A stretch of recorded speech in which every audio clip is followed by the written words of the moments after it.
ಪಕ್ಷ ಉಚ್ಚಾಟನೆ ಮಾಡಿದ್ರು ಇವ್ರು ಬಿಟ್ಟಲ್ಲ. ಈಗಾರ ಬುದ್ಧಿ ಬರಬೇಕಾಗಿತ್ತು ಇವ್ರಿಗೆ. ಪಕ್ಷ ಉಚ್ಚಾಟನೆ ಮಾಡ್ಬೇಕು ಇವ್ರಿಗೆ ಬುದ್ಧಿ ಬಂದಿಲ್ಲ. ದೇವ್ರು ನಾಲಿಗೆ ಕೊಟ್ಟ ಮ್ಯಾಗ ಬೇಕಾದಂಥ ಎಲುಬಿಲ್ಲದ ನಾಲಿಗೆ ಅಂದ್ರೆ ಬೇಕಾದ ಹೊಡಿದ ಹಾಗೆ. ಆಮೇಲೆ ಇದು ಏನು ಸಂಸ್ಕೃತಿ? ಬಸವ ನಾಡು ಇದು, ಬಸವನವ್ರಿಗೆ ಜನ್ಮ ಕೊಟ್ಟಂತ ನಾಡು ಇದು. ಇಲ್ಲಿ ಯಾವ ರೀತಿ ಪದಗಳು ಬಯೋಕೆ ಆಗ್ತದೆ? ನೀವು ಬೈದ್ರೆ ಪಾಕಿಸ್ತಾನದ ಬೈರಿ, ಉಗ್ರರು ಬೈರಿ. ಏನು ಭಾರತ ದೇಶನಾಗಿದ್ದಂಥ ಮುಸ್ಲಿಮರು ಎಲ್ಲರೂ ಪಾಕಿಸ್ತಾನಿಗಳು ಅವರು? ಅದಿರಲಿ ನೋಡಿ, ಭಾರತೀಯ ಮುಸ್ಲಿಮರು ಏನು ಪಾಕಿಸ್ತಾನಿಗಳು ಅವರು? ಪಾಕಿಸ್ತಾನ ಬೈರಲ್ಲ, ನಾವು ಬೈತೀವಿ ಪಾಕಿಸ್ತಾನಕ್ಕೆ. ಪಾಕಿಸ್ತಾನ ಒಂದು ರೋಗ್ ಸ್ಟೇಟ್, ದರಿದ್ರ ದೇಶ ಅಂತ ನಾನೇ ಹೇಳಿದ್ದೀನಿ. ಇವತ್ತು ರೋಗ್ ಸ್ಟೇಟ್, ದರಿದ್ರ ದೇಶ. ಭಾರತ ದೇಶದಲ್ಲಿರುವಂಥ ಮುಸಲ್ಮಾನರಿಗೆ ಪಾಕಿಸ್ತಾನಕ್ಕೆ ಏನು ಸಂಬಂಧ? ಅಂದರೆ ಭಾರತ ದೇಶದ ಮುಸಲ್ಮಾನರಿಗೆ ಎಲ್ಲರಿಗೂ ಪಾಕಿಸ್ತಾನಿಗಳು, ಯಾರು ಮುಸಲ್ಮಾನ್ ಕಂಡ್ರೆ ಪಾಕಿಸ್ತಾನ. ಯತ್ನಾಳ್ ಬಸವನಗೌಡರಿಗೆ ಗೊತ್ತಿರಬೇಕು, ನಿಮ್ಮ RSSನವರು BJP ಅವರು ಯಾರು ಕೂಡ ಸ್ವಾತಂತ್ರ್ಯ ಹೋರಾಟದಲ್ಲಿ ಜೀವ ಕಳ್ಕೊಂಡಿಲ್ಲ. ಆ ಜೀವ ಕಳ್ಕೊಂಡಿದ್ದ ಲಿಸ್ಟ್ ನೀವು ಹೋಗಿ ಅಲ್ಲಿ ನೋಡ್ರಿ. ಇದರಲ್ಲಿ ನಿಮ್ಮ ಇಂಡಿಯಾ ಗೇಟ್ ಮುಂದೆ ಎಷ್ಟು ಮಂದಿ ಯಾರು ಮುಸಲ್ಮಾನರು ಇವತ್ತು ಸಹ ಸ್ವಾತಂತ್ರ್ಯ ಹೋರಾಟದಲ್ಲಿ ಇವತ್ತು ಸಹ ಪ್ರಾಣ ಕಳ್ಕೊಂಡಿದ್ದಾರೆ.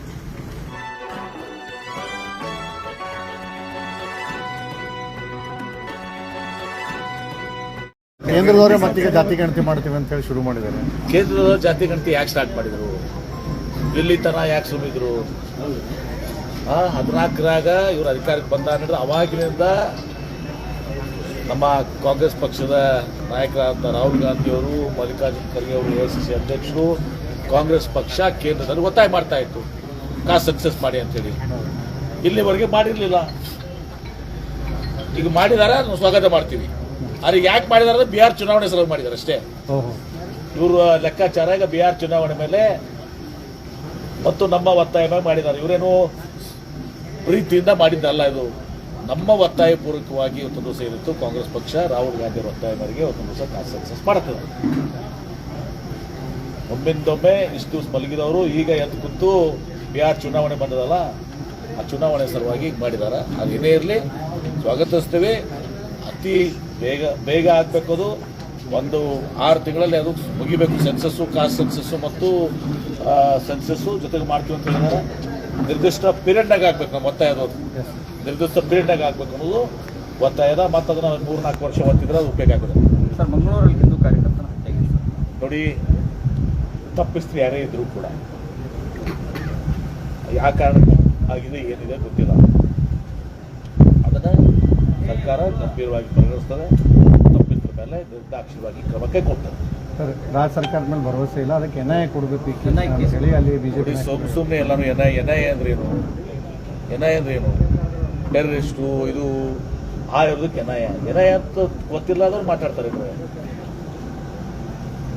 NIA ಗೊತ್ತಲ್ಲ ಸರ್, ರಾಜ್ಯ ಸರ್ಕಾರ ಆಯ್ತಪ್ಪ, ರಾಜ್ಯ ಸರ್ಕಾರ ಅದನ್ನು ಸಹ ಮಾಡ್ತಿದ್ರಲ್ಲಿ ಏನು ಮುಚ್ಚಿ ಬರೆಯದೆ ಪೊಲೀಸರ ಮೇಲೆ ವಿಶ್ವಾಸ ಇಲ್ಲ. ಹೌದಾ?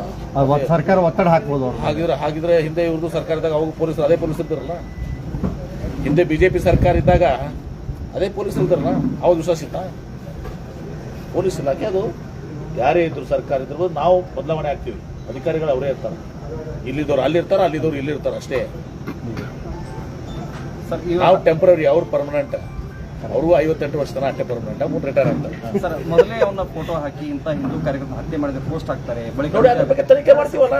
ತನಿಖೆ ಮಾಡಿ ಇವತ್ತು ದಿವಸ ತನಿಖೆ ಮಾಡಿ ಯಾವುದೇ ಇದಿರ್ಲಾರ್ದೆ ನಿಷ್ಪಕ್ಷಪಾತವನ್ನು ತನಿಖೆ ಮಾಡಿ ಅದು ಯಾರೇ ಇರಲಿ ಅವ್ರ ಮೇಲೆ ಕಾನೂನಾತ್ಮಕವಾಗಿ ಉಗ್ರ ಕ್ರಮಕ್ಕೆ ಕೊಡ್ತಾರೆ. ಹಿಂದೂ ಸಂಘಟನೆಗಳ ಹಿಂದೂಗಳಿಗೆ ರಕ್ಷಣೆ ಇಲ್ಲ ರಾಜ್ಯದಲ್ಲಿ. ಆಗತ್ತೇನಿಲ್ಲ. ಇವತ್ತು ದಿವಸ ಯಾವುದು ನಮ್ಮ ಪಕ್ಷ ಕಾಂಗ್ರೆಸ್ ಪಕ್ಷ ಬಸವಣ್ಣವ್ರ ಸಿದ್ಧಾಂತ ಮೇಲೆ ಹೋಗುವಂಥದ್ದು. ಎಲ್ಲ ಧರ್ಮಗಳ, ಎಲ್ಲ ಜಾತಿ ವರ್ಗದ ಜನರ ಪರವಾಗಿರುವಂಥ ಸರ್ಕಾರ. ಎಲ್ಲರ ರಕ್ಷಣೆ, ಒಂದೇ ಹಿಂದೂಗಳು ರಕ್ಷಣೆ ಮಾಡ್ತದೆ, ಮುಸಲ್ಮಾನರು ರಕ್ಷಣೆ ಮಾಡ್ತದೆ, ಜೈನರು ರಕ್ಷಣೆ ಮಾಡ್ತದೆ, ಕ್ರಿಶ್ಚಿಯನರ ರಕ್ಷಣೆ ಮಾಡ್ತದೆ, ಬುದ್ಧಿಸ್ಟರ ರಕ್ಷಣೆ ಮಾಡ್ತದೆ. ಎಲ್ಲ ಜಾತಿ ವರ್ಗದ ಜನರನ್ನ ರಕ್ಷಣೆ ಮಾಡುವಂಥ ಸರ್ಕಾರ ನಮ್ಮದು. ಬಸವ ತತ್ವದ ಮೇಲೆ ಇರುವಂಥ ಸರ್ಕಾರ. ಮೊಹಮ್ಮದ್ ಪೈಗಂಬರ್ ಬಗ್ಗೆ ಮಾತಾಡೋದಕ್ಕೆ ಹೋರಾಟ ಇತ್ತು, ಅಲ್ಲಿ ಅವರು ವಿರುದ್ಧ ಮಾತಾಡಿದ್ರು. ಮತ್ತು ಯತ್ನಾಳ್ ಅವ್ರ ವಿರುದ್ಧ ಅಶ್ಲೀಲ ಪದಗಳನ್ನು ಎರಡೂ ಕಡೆ ಬಳಸಿ ಮಾತಾಡ್ತಾ ಇದ್ದಾರೆ. ಪರ ವಿರೋಧ ಅಂದರೆ ಎರಡೂ ಕಡೆ ದೂರು ದಾಖಲಾಗಬೇಕು ಅನ್ನೋ ಚರ್ಚೆ ನಡೀತಾರೆ. ನೋಡಿ, ಒಂದು ಬಸವನಗೌಡ ಪಾಟೀಲ್ ಯತ್ನಾಳ್ ಅವರು ತಪ್ಪು ಇದು. ಯಾಕೆಂದರೆ ಅವರು, ನಾನು ಅವತ್ತು ಕೂಡ ಮೊನ್ನೆನೂ ಕೂಡ ಹೇಳಿದ್ದೆ, ವಾಸಲ ಅವರು ನಿಮ್ಮ ಯಾರ ಮೇಲೆ ದ್ವೇಷ ಇದೆ ಅವ್ರನ್ನೇ ಮಾತಾಡಬೇಕು. ಮೊಹಮ್ಮದ್ ಪೈಗಂಬರ್ ಮೇಲೆ ಮೊಹಮ್ಮದ್ ಪೈಗಂಬರ್ ಅವ್ರು ಬಂದ ಮೇಲೆ ಒಂದು ದಿವಸ ಮಾತಾಡೋದು ಭಾಳ ದೊಡ್ಡ ತಪ್ಪು. ಒಂದು ಧರ್ಮದ ಗುರುಗಳ ಮೇಲೆ ಮಾತಾಡುವಂಥದ್ದು ಮಾತಾಡ್ತಾರೆ. ತದನಂತರ ಸ್ವಾಭಾವಿಕವಾಗಿ ಅವರು ಮುಸಲ್ಮಾನರು ಒಂದು ದಿವಸ ವಿಶೇಷವಾಗಿ ಎಲ್ಲರೂ ಕರ್ಕೊಂಡು ಮಾಡಿದ್ದಾರೆ. ಅವರು ಅಲ್ಲಿ ಪ್ರತಿಭಟನೆಯನ್ನು ಮಾಡಿದ್ದಾರೆ. ಆ ಪ್ರತಿಭಟನೆಯಲ್ಲಿ ಕೂಡ ನನಗೆ SP ಅವ್ರು ಕಳಿಸಿದ್ರು. ಒಬ್ಬಿಬ್ಬರು ಭಾಳ ತಪ್ಪು ಮಾತಾಡಿದ್ದಾರೆ. ಅದನ್ನು ನಾನು ಡಿಫೆಂಡ್ ಮಾಡ್ಕೊಳ್ದಿಲ್ಲ. ಮತ್ತು ಭಾಳ ಇದು ಅಲ್ಲ, ಇದು ಅಪ್ಪ ಹುಟ್ಟಿದ್ರೆ ಇವ್ರು ಹುಟ್ಟಿದ್ರೆ ಏನು ಅಪ್ಪ ತಾಯಿ ತಂದೆನೇ ಆಗ್ತದೆ. ಆ ಇದರಲ್ಲಿ ಕೂಡ ಒಂದಿಬ್ಬರು ತಪ್ಪು ಮಾತಾಡಿದ್ದಾರೆ. ಕಾಶ್ಯಪ್ನವರಲ್ಲ, ಒಂದಿಬ್ಬರು ಖಾದ್ರಿ ಮಾತಾಡಿದಾರೆ, ಒಬ್ರು ಯಾರೋ ಆಳ್ಮೇದವ್ರು ಮಾತಾಡಿದ್ದಾರೆ. ಅಲ್ಲ, ಇವೆಲ್ಲರೂ ತಪ್ಪು ಕೆಲವು ಮಾತಾಡಿದ್ದಾರೆ. ಅದು ಕೂಡ ತಪ್ಪೇ. ಮೊಹಮ್ಮದ್ ಪೈಗಂಬರ್ ಬಗ್ಗೆ ಮಾಡಿದಂಥ ಪ್ರತಿಭಟನೆಯವರು ಅದಕ್ಕೆ ಸೀಮಿತವಾಗಿ ಎಲ್ಲರೂ ಮಾತಾಡಿದ್ದಾರೆ. ಒಂದಿಬ್ಬರು ಸ್ವಲ್ಪ ಎಕ್ಸ್ಟ್ರೀಮ್ ಆಗಿ ನಮ್ಮ ಖಾದ್ರಿ ಮಾತಾಡಿದ್ದಾರೆ, ವಕೀಲ. ಮತ್ತು ಇನ್ನೊಬ್ರು ಯಾರೋ ಆರ್ಮೇದವರು ಯಾರೋ ನಮ್ಮ SP ಅವ್ರು ಕಳಿಸಿದ್ರು, ನಮ್ಮ ನ್ಯೂಸ್ ಕಳಿಸಿದ್ರು. 14% ಕುಡಿದು ಕಳಿಸಿದ್ರು. ಪ್ರಾರಂಭ ಆಗಿದೆ ಯಾರಿಂದ? 14% ಕುಡಿದ್ರೆ ಇವ್ರಿಗೆ ಪಕ್ಷ ಉಚ್ಚಾಟನೆ ಮಾಡಿದ್ರು, ಇವ್ರು ಬಿಟ್ಟಲ್ಲ. ಈಗಾರ ಬುದ್ಧಿ ಬರಬೇಕಾಗಿತ್ತು ಇವ್ರಿಗೆ. ಪಕ್ಷ ಉಚ್ಚಾಟನೆ ಮಾಡಿದಾಗ ಇವ್ರಿಗೆ ಬುದ್ಧಿ ಬಂದಿಲ್ಲ. ದೇವ್ರು ನಾಲಿಗೆ ಕೊಟ್ಟ ನಮ್ಮಾಗ ಬೇಕಾದಂಥ ಎಲುಬಿಲ್ಲದ ನಾಲಿಗೆ ಅಂದ್ರೆ ಬೇಕಾದ ಹೊಡಿದ ಹಾಗೆ. ಆಮೇಲೆ ಇದು ಏನು ಸಂಸ್ಕೃತಿ? ಬಸವ ನಾಡು ಇದು, ಬಸವನವ್ರಿಗೆ ಜನ್ಮ ಕೊಟ್ಟಂಥ ನಾಡಿದು. ಇಲ್ಲಿ ಯಾವ ರೀತಿ ಪದಗಳ ಬಳಕೆ ಆಗ್ತದೆ? ನಾ ಖಾದ್ರಿ ಮಾಡಿದ್ರು ಡಿಫೆಂಡ್ ಮಾಡ್ಕೋತಾ ಇಲ್ಲ, ಬಸವನಗೌಡರು ಮಾಡಿದ್ರು ನಾನು ತುಳಸಿ ಡಿಫೆಂಡ್ ಮಾಡ್ಕೋತಾರೆ. ಇವರು ಮಾಡಿದಂಥ ಬಹಳ ದೊಡ್ಡ ತಪ್ಪು. ಇದು ನಮ್ಮ ಸಂಸ್ಕೃತಿ ಅಲ್ಲ. ಜಿಲ್ಲೆಗೆ ಮರ್ಯಾದೆ ಹರಾಜಾಗ್ತಾ ಇತ್ತು ತುಳಸಿ. ಆಮೇಲೆ ಕಂಪ್ಲೇಂಟ್ ವಿಚಾರ ನಾನು SP ಅವ್ರಿಗೆ ಮಾತಾಡಿದೆ. ಅದು ಡಿಫಾಮೇಷನ್ ಆಗುತ್ತೆ, ಕಂಪ್ಲೇಂಟ್ ತೊಗೊಳಕ್ಕೆ ಬರಲ್ಲ, ಯಾರ್ಯಾರು ಇದು ಮಾಡಿದ್ರೆ ಅವ್ರ ಮೇಲೆ ಡಿಫಾಮೇಷನ್ ಹಾಕಬೇಕು ಅಂತೇಳಿ ಹಾಕ್ಬೋದು ಅಂತ ಹೇಳಿದರು. ನಾನು SP ಅವ್ರ ಜೊತೆ ಮಾತನಾಡಿದ್ದೀನಿ. ಮೂರು ವಿಚಾರಗಳನ್ನು ಹೇಳೋಕ್ಕಾಗಲ್ಲ. SP ಅವ್ರ ಜೊತೆ ನಾನು ಮಾತಾಡಿದ್ದೀನಿ. ಇದು ಸರಿಯಲ್ಲ ಅಂತ ಅನ್ನೋದನ್ನ SP ಅವರು ನನಗೆ 3 ವಿಡಿಯೋಸನ್ನ ಕಳಿಸಿದ್ದಾರೆ. 2 ಸೈಡ್ ಅವತ್ತು ಏನೋ ಆಗಿದ್ದಂಥ ಖಾದ್ರಿ ಮಾತಾಡಿದ್ದು, ಇನ್ನೊಬ್ಬರು ಆಳ್ಮೇದವ್ರು ಯಾರೊಬ್ಬರು ಮಾತಾಡಿದ್ದು, ಮತ್ತು ಈ ಕಡೆ ಬಸವನಗೌಡರು ಮಾತಾಡಿದ್ದು. 3 ವಿಡಿಯೋಸ್ ನನ್ನ ಕಡೆ ಇದ್ದಾವೆ. ಇದು ನಮ್ಮ ಸಂಸ್ಕೃತಿ ಅಲ್ಲ.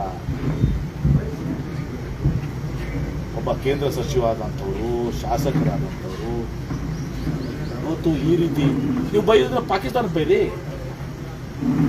ಉಗ್ರರು ಬೈರಿ. ಏನು ಭಾರತ ದೇಶದಾಗಿದ್ದಂಥ ಮುಸ್ಲಿಮರು ಎಲ್ಲರೂ ಪಾಕಿಸ್ತಾನಿಗಳು ಅವರು? ಅದೇ ಸರ್, ಅವ್ರು ಏನಂದ್ರು ಮೊಹಮ್ಮದ್ ಜಿನ್ನಾ ಬಗ್ಗೆ ನಾನು ಹೇಳ್ತಾ ಇದ್ದೆ, ಬಾಯಿ ತಪ್ಪಿ ಮೊಹಮ್ಮದ್ ಪೈಗಂಬರ್ ಅಂತ ಬಂದಿದೆ ತಿದ್ದುಪಡಿ ಅದಲ್ಲ. ಅದಿರಲಿ ನೋಡಿ, ಭಾರತೀಯ ಮುಸ್ಲಿಮರು ಏನು ಪಾಕಿಸ್ತಾನಿಗಳವರು? ಪಾಕಿಸ್ತಾನ ಬೇರಲ್ಲ, ನಾವು ಬೈಕಿ ಪಾಕಿಸ್ತಾನಕ್ಕೆ. ಪಾಕಿಸ್ತಾನ ಒಂದು ರೋಗ್ ಸ್ಟೇಟ್, ದರಿದ್ರ ದೇಶ ಅಂತ ನಾನೇ ಹೇಳಿದ್ದೀನಿ. ಇವತ್ತು ರೋಗ್ ಸ್ಟೇಟ್, ದರಿದ್ರ ದೇಶ. ಭಾರತ ದೇಶದಲ್ಲಿರುವಂಥ ಮುಸಲ್ಮಾನರಿಗೆ ಪಾಕಿಸ್ತಾನಕ್ಕೆ ಏನು ಸಂಬಂಧ? ಅಂದರೆ ಭಾರತ ದೇಶದ ಮುಸಲ್ಮಾನರಿಗೆ ಎಲ್ಲರಿಗೂ ಪಾಕಿಸ್ತಾನಿಗಳು, ಯಾರು ಮುಸಲ್ಮಾನ್ ಕಂಡ್ರೆ ಪಾಕಿಸ್ತಾನ. ಯತ್ನಾಳ್ ಬಸವನಗೌಡರಿಗೆ ಗೊತ್ತಿರಬೇಕು. ನಿಮ್ಮ RSSನವರು, BJP ಅವರು ಯಾರು ಕೂಡ ಸ್ವಾತಂತ್ರ್ಯ ಹೋರಾಟದಲ್ಲಿ ಜೀವ ಕಳ್ಕೊಂಡಿಲ್ಲ. ಆ ಜೀವ ಕಳ್ಕೊಂಡಿದ್ದ ಲಿಸ್ಟ್ ನೀವು ಹೋಗಿ ಅಲ್ಲಿ ನೋಡ್ರಿ. ಇದರಲ್ಲಿ ನಿಮ್ಮ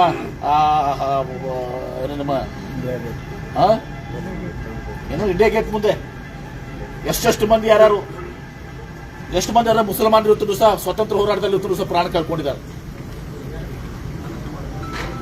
ಬರಲ್ಲ ಪಾಕಿಸ್ತಾನಿಗಳ ನೋಡಿ.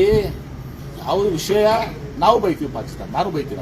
ನಾನು ಉಗ್ರ ಪ್ರಚೋದನೆ ಕೊಡುವಂಥದ್ದೇ ಪಾಕಿಸ್ತಾನ. ಅದೊಂದು ದರಿದ್ರ ರಾಷ್ಟ್ರ, ರೋಗ್ ಸ್ಟೇಟ್ ಅಂತೀವಿ ನಾವು. ಅದು ನೋಡಿ, ನಾವು ಕಾನೂನಾತ್ಮಕವಾಗಿ ಏನದ ನಾನು SP ಅವ್ರ ಜೊತೆ ಮಾತನಾಡಿದ್ದೀನಿ. ಯಾರು ಕೂಡ ಅಲ್ಲಿ ಯತ್ನಾಳವ್ರ ಮೇಲೆ ತಗೋತೀವಿ, ಖಾದ್ರಿ ಮೇಗೂ ತಗೋತೀವಿ. ಯಾರೇ ಹೊತ್ತು ಮಾತಾಡ್ತಾರಲ್ಲ ಅದ್ರ ಮೇಲೆ ತಗೋತೀವಿ. ಆದ್ರೆ ನಾನು ಕೆಲವೊಂದು ಕಾನೂನಾತ್ಮಕವಾಗಿ ಏನದ ಅಂತ ಕೇಳಿದ್ದೀನಿ ಅವ್ರಿಗೆ. ನಾನು ಮಾಡೇ ಮಾತಾಡ್ತಾ ಇದ್ದೀನಿ ಇವತ್ತು. ಶ್ರಮ ಪಟ್ಟವ್ರಿಗೆ ವೈಯಕ್ತಿಕ ದಾಳಿ ಮಟ್ಟಕ್ಕೆ ಬಂದ್ಬಿಡುತ್ತೆ ನೋಡಿ, ಅದು ತಪ್ಪು.